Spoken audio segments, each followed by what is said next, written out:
ठाकरे शिवसेनेच्या वतीनं समृद्धी महामार्गावर कांद्याच्या भाववाढीसाठी आंदोलन करण्यात आले आणि अंबादास दानवे यांना जे ते वैजापूर पोलिसांनी ताब्यात घेतलंय। आपण बघतोय पोलीस ठाण्यासमोरील हे सगळं चित्र आहे। आपल्यासोबत स्वतः आमदार अंबादास दानवे। काय सांगाल? अतिशय आक्रमक केलं आंदोलन केले, चक्क समृद्धी महामार्गावर जे ते कार्यकर्ते झोपलेले पाहायला मिळाले।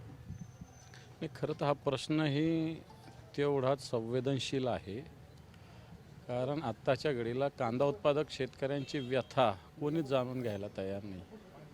सरकारची जबाबदारी आहे,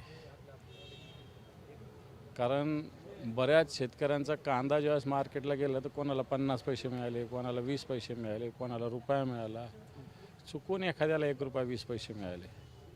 सरकारने भले 12-12.5 रुपये काही घोषणा केली, पण त्याची काय प्रोसेस काहीच डिक्लेअर केली नाही। तिथं मला असं वाटतं ते खोटं आहे, कारण मागच्या वेळेचं कांदा अनुदान दिलं होतं ना, ते अजून काही शेतकऱ्यांचं देणं बाकी आहे।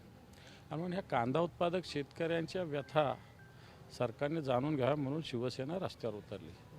पण कार्यकर्त्यांनी जे आहे ते चक्क समृद्धी महामार्ग अडवला, दोन्ही बाजून जे आहे ते वाहतूक विस्कळीत झाली होती। पोलीस गुन्हे दाखल करणार आहेत तुमच्यावर आता? करू द्या ना, काय होतं हो, शिवसैनिकाला गुन्हे काही नवीन थोडी, आमच्या 5वीलाच पुजलेले गुन्हे, आणखी एक गुन्हा दाखवलेले नाही, त्याच्यात काय फार लगे भीती बाळगायची गरज करतील। शेतकऱ्यांसाठी आणखी काही गुन्हे झाले तर आणखी करायला तयार आहे आम्ही।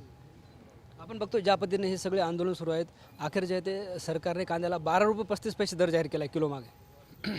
अहो, घोषित त्याने 33,000 कोटीचं पॅकेज पण जाहीर केलं होतं शेतकऱ्यांसाठी, मिळालं कुठं? आता 12 रुपये 35 पैसे जाहीर केलं, मिळणार कसं? काय चालू झालं, कुठून कसं? आता पण ज्याचा कांदा गेला त्याचं काय?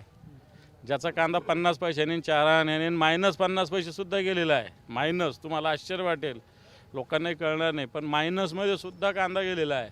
म्हणजे शेतकऱ्याला खिशातून मोंड याच्या बाजारात गेल्यावर पैसे द्यावे लागले, असं सुद्धा झालेले उदाहरण आहे। मग गंगापूरमध्ये एका कांदा उत्पादक शेतकऱ्यांनी जे ते आत्महत्या केल्याची माहिती सुद्धा पुढे येते। हो, लखमापूरला आत्महत्या केली कालच एका शेतकऱ्यांनी, त्याच्या कांद्याची हीच व्यथा होती त्याने आत्महत्या केली। मग हे सरकार कांद्याला किमान किती भाव मिळाला पाहिजे अशी अपेक्षा ठाकरे? आम्ही 2,000 रुपयाची मागणी केलेली, 2,000 रुपये कांद्याला भाव मिळाला पाहिजे ही मागणी आम्ही केलेली आहे। आता सरकार काय करतं बघूया। एक दुसरा वेगळा प्रश्न होता, राष्ट्रवादी काँग्रेसमध्ये संभ्रम पाहायला मिळतो। काही आमदार जे आहे ते तटकरे आणि पटेल यांना पाठिंबा देतात, तर काही आमदार जे ते पार्थ पवार आणि सुनित्रा पवार यांच्यासोबत आहेत। मला असं वाटतं मी आज कांद्याच्या विषयावर बोलतोय, पॉलिटिकल विषयावर आपण नंतर बोलू। आता आज कांदा उत्पादक शेतकऱ्यांचंच मला बोलू द्या आणि मला त्याच विषयावर काम करू द्या, असं माझी विनंती आपल्याला। पण आज तुम्ही आक्रमक आंदोलन केले, पुढची काय भूमिका असणार आहे? याच्यापेक्षा पुढचं आक्रमक आंदोलन राहील, कुठं राहील, काय राहील, कसं राहील आत्ताच नाही सांगणार, पण तो ह्या आठवड्याभरात जर या शेतकऱ्यांना न्याय नाही मिळाला तर याच्या पुढचं पाऊल आम्ही आंदोलनाचं टाकू। मग ते आंदोलन मला असं वाटत नाही मग सरकार किंवा पोलीस कंट्रोल करू शकते। सभागृहात मुंबईत काय करू ना, तिथं अजून सभागृहाला वेळ आहे, पण त्याच्या आधीच आंदोलन करू ना आम्ही, आणखी अग्रेसिव्ह आक्रमक आंदोलन करू। निश्चित आपण बघतोय ठाकरे शिवसेनेचे नेते आमदार अंबादास दानवे आपल्यासोबत होते। पोलिसांनी जे आहे ते त्यांना ताब्यात घेतलंय आणि आता कांद्याला भाव नाही मिळाला तर यापेक्षाही आक्रमक आंदोलन आम्ही करू, असा सुद्धा इशारा आमदार अंबादास दानवे यांनी दिलाय। Camera person Amit Adesar, Dnyaneshwar Londhe, TVN Marathi, Vaijapur, Chhatrapati Sambhajinagar.